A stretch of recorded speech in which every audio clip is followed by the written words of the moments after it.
Welcome to this week's edition of Community Spotlight.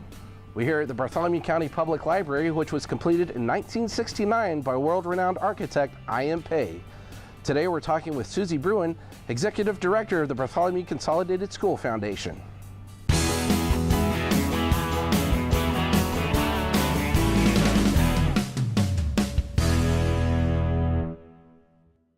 First off, what does Bartholomew Consolidated School Foundation do?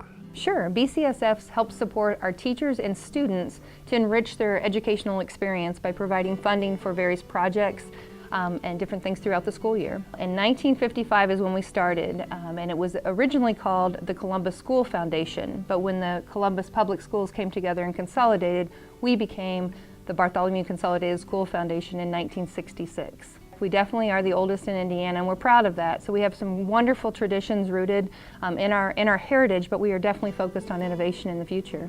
So the first year in this position, I really focused on kind of processes and procedures and trying to learn what the foundation was all about and trying to understand the mission and how we're trying to accomplish that.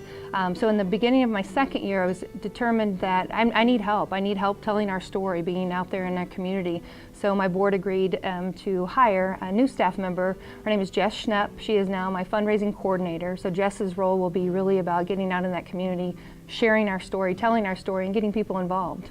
The foundation, as well as myself's priority, is really to enhance that educational experience for teachers and students, and that's all teachers and students and staff, everyone that's involved with our BCSC community, as well as the community at large, really looking at how we can make sure that everyone is represented and kind of filling in the gaps. Our school district does a great job, but there are some opportunities for us to provide that private funding to make a difference.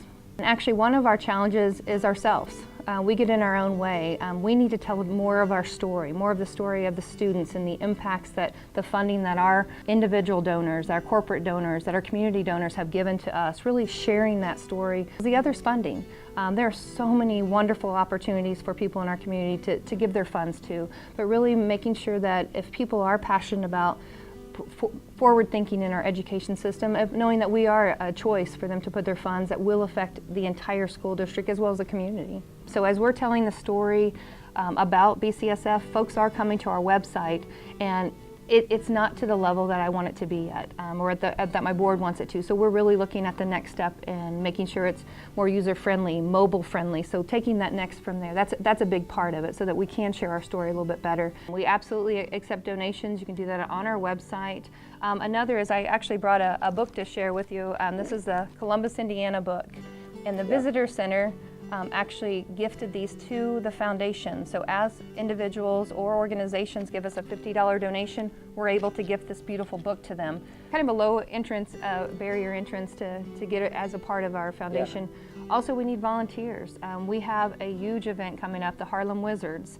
They were here last year. We had a great success. Over 1,000 people attended, but they're coming back, and we're going to be celebrating veterans as well as our teachers and our students on November 11th. So if people are interested in becoming sponsors for that, they have title sponsor opportunities. Want to be a volunteer? We had wonderful volunteers last year.